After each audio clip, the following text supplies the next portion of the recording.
The man had his back to them, looking deeper into the woods. He wasn't moving at all. They crouched down as quietly as they could to watch him. But he didn't do anything but stand there. Matt said he didn't like it one bit. He felt there was something really wrong about what was going on. He took Flora by the hand. Something he never did, and they walked away making as little sound as possible. He kept glancing behind his shoulder as they walked. After a few minutes, he was satisfied they were well away from the man. He was long out of sight and probably hearing range. After a few minutes more walking, Matt heard a thudding sound. Flora squeezed his hand tighter, so he knew she heard it, too. But they didn't say anything to each other. They were too scared. The thudding kept getting louder. Then he heard this scream, at the top of someone's lungs, like he'd been hurt. Matt looked back and saw the man they'd seen earlier running right at them full speed through the woods, screaming the whole time. No words. Matt said he and Flora were so scared, they couldn't even run. They backed up against a tree and crouched down. Matt thought the man was going to kill them or hurt them, and he didn't know what to do about it. When the man caught up to them, he stopped short only a few feet away. He took in a deep breath and shouted in their faces, "Get out!" They were too scared to move. So the man kept shouting it at them. "Get out! Get out!" Finally Matt tugged at Flora and they ran back the way they came. When they were almost out, they heard Dad calling for them somewhere back in the woods. They were about to go running back to Dad, so he'd protect them, but then they saw him at the tree line and ran to him. He took them home, and that was that. He said they never told their mom because they figured they were just trespassing. After Uncle Matt finished his story, everyone was quiet for a good long time. The story seemed to bother Dad more than anyone else. I remember being especially upset by it, just because it bothered Dad. Then Dad said he remembered that when he first came to get them, he couldn't find them. He figured they'd just gone home. But he couldn't find them at home either. He looked in the general store and down on the fishing wharf, but they weren't there either. So he went back to the woods. Just as he got there, he saw them running out of the woods screaming and crying. He asked them what was going on, thinking they'd just seen a bear or something, and they just kept bawling. So he brought them home and questioned them to get the whole story. He said he never told Uncle Matt at the time, but he saw them coming out of the woods as soon as he got there. He never did call out for them. I don't know why I suddenly remembered that story. It's just another weird thing that happened to my family. Just an hour away from where Dad grew up, in the nearest bigger town, there's a huge sanatorium up on a hill, looks over the whole town. The guy in the woods could be just some guy who got out of there and they had the misfortune of startling him. Could be completely unrelated to everything else. So that gave me a lot to think about. I don't feel any more secure or confident after what Dad told me. If anything, I'm more confused and unsettled than ever. The last several days have been a strange ride, but I know there's no way I can let it go now. I managed to find out more about Timmy. I had to hit up people I haven't spoken to in a long time or barely know at all, but eventually I hit a few relatives who knew more than I ever expected to find out. Before I share what I learned about Timmy, though, I've been asked in the comments how I can keep such a level head while I keep uncovering these weird incidents. I guess because it's distant. I shake and shiver and feel dread when I'm hearing about or remembering these events. But it's still way back there. Even my dad finding the pictures in that house happened years ago. That's been changing lately. Little things have been happening that have been making me uneasy. For one, my mom has called me twice since Thanksgiving. I know this isn't overtly creepy. But we normally only talk once every 2 weeks. On top of that, she hasn't been herself. She's been trailing off, going silent for long periods, and sometimes it's like there's an echo when she speaks. I started wondering if someone's tapping into our conversations like with a baby monitor or something, and she's been saying strange things. For instance, after being quiet for a while, she said, "It's lonely down here."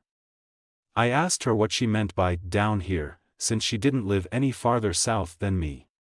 She just said in a tone so flat she could have been reading it, "You should come. It's wonderful down below."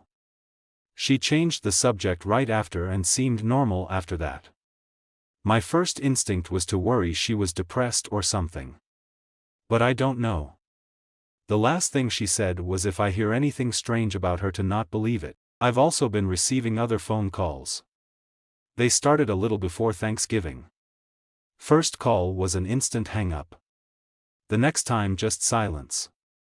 Each time after that, I'd hear sounds. Cars going by, walking, wind blowing. The kind of sounds you'd hear from a butt call. But they were distorted, almost like someone was imitating the sounds with their mouth. Last night it changed. There was a voice. The voice had a tinny, metallic tone and that same echo as when Mom called. The combination made the voice sound inhuman and evil.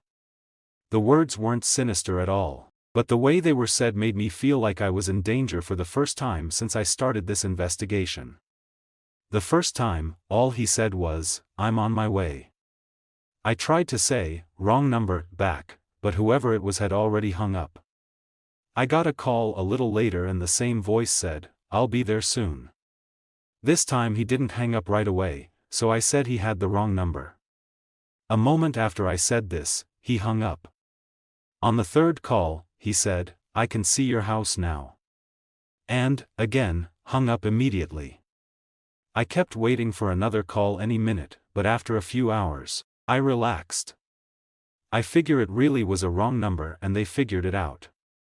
I mean, given the last 2 weeks, I have every reason to be a little jumpy.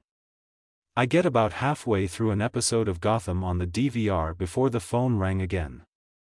I don't say anything immediately. Neither does he. After a minute or so, he says, "I'm right outside." As soon as he said that, I heard a noise at the front door. I don't know if I've ever been so scared before. I don't have any firearms, but I do have a machete. So I grabbed it and went to the front door. I opened it ready for that hateful face from the building site. Or worse. But my dad was there, actually. He asked what the machete was for. And I asked him what brought him out to my house so late. It's a long enough drive and Dad rarely visits anyway. He got pretty irritated about that.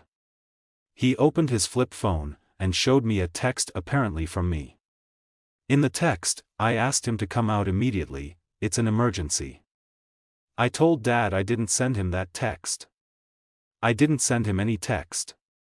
I've never lied to Dad before, and that carries weight. He believed me. To be honest, though, I was glad he was there at just that moment.